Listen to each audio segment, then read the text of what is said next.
ఉచిత ఇసుక పథకం ద్వారా ప్రతి పేదవారికి ఎంతో మేలు జరుగుతుందని రంపచోడవరం నియోజకవర్గ ఎమ్మెల్యే మిరియాల శిరీషాదేవి అన్నారు. అల్లూరి జిల్లా రంపచోడవరంలో ఉచిత ఇసుక పథకాన్ని జెండా ఊపి ఆమె ప్రారంభించారు. ఈ కార్యక్రమంలో నియోజకవర్గ పరిశీలకులు చెల్లుబోయిన శ్రీనివాస్, మాజీ ఎమ్మెల్యే చిన్నం రమేష్, పలువురు అధికారులు పాల్గొన్నారు.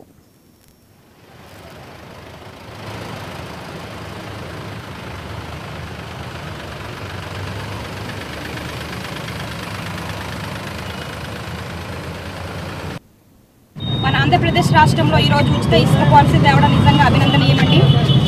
ఇది తీసుకురావడం వల్ల నిజంగా పేద ప్రజల పాలిట నిజంగానే ఒక గొప్ప వరంగా చెప్పొచ్చు. ఎందుకంటే సామాన్యులు కూడా ఉచితంగా ఇసుక ద్వారా వాళ్ళ యొక్క కళలు కూడా నెరవేరుతూ ఉన్నాయని ఈరోజు ఈ సందర్భంగా తెలియజేస్తూ ఉన్నాము. నిజంగా మన యొక్క ఉమ్మడి ప్రభుత్వం అనేది పేదవాడి కళలు నెరవేర్చడానికి, ఒక సామాన్యులు కూడా సొంత కళలు నెరవేర్చుకోవడానికి ఈరోజు ఉచిత పాలసీని తీసుకురావడం జరిగింది. ఈ పాలసీతో పాటు జీవో నెంబర్ 43 కూడా చేయడం జరిగింది. ద్వారా ఏంటంటే సామాన్యులకు కూడా ప్రతి ఒక్కరికి కూడా అందుబాటులో ఉండేటట్టుగా ఇసుక పాలసీ తీసుకురావడం జరిగిందండి. దీని యొక్క ముఖ్య ఉద్దేశం ఏంటంటే గత ప్రభుత్వంలో చూసుకుంటే జగన్మోహన్ రెడ్డి ప్రభుత్వంలో కొన్ని వేల కోట్ల ఒక టన్నుల అటువంటి ఇసుకను కూడా మాఫియా చేయడం జరిగింది.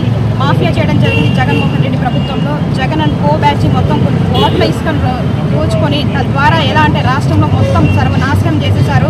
ఈ యొక్క భవన నిర్మాణ రంగాన్ని పూర్తిగా ధ్వంసం చేసినటువంటి పరిస్థితి జగన్మోహన్ రెడ్డి ప్రభుత్వంలో మనం చూసామండి. ప్రస్తుతం ఎలా ఉందంటే ఒక సామాన్యుడు ఇల్లు కట్టుకోవాలంటే 5 లక్షలు అవుతే అందులో 3 లక్షల రూపాయలు ఇసుక అయితే ఇక సామాన్యుడి గృహాలు ఎలా నిర్మించుకుంటాడంటే ఇలాంటి పరిస్థితులు మనం జగన్మోహన్ రెడ్డి ప్రభుత్వంలో చూసాము. దీనికి వ్యతిరేకంగా మన చంద్రబాబు నాయుడు గారు ఎలక్షన్ టైంలో ఏదైతే హామీ ఇచ్చారో ఎన్నికల సమయంలో ఉచితంగా ఇసుకను పంపించేస్తామని చెప్పిన విధంగానే నెల రోజులు రాకుండానే నెల రోజుల లోపే మన చంద్రబాబు నాయుడు గారు ఉచిత ఇసుక పాలసీని మనందరికీ సామాన్యులందరికీ కూడా అందుబాటులో తీసుకురావడం జరిగింది. దీని ద్వారా బడుగు బలహీన వర్గాల అభ్యున్నతే కాకుండా రాష్ట్రం యొక్క ప్రగతి కూడా ఈ సందర్భంగా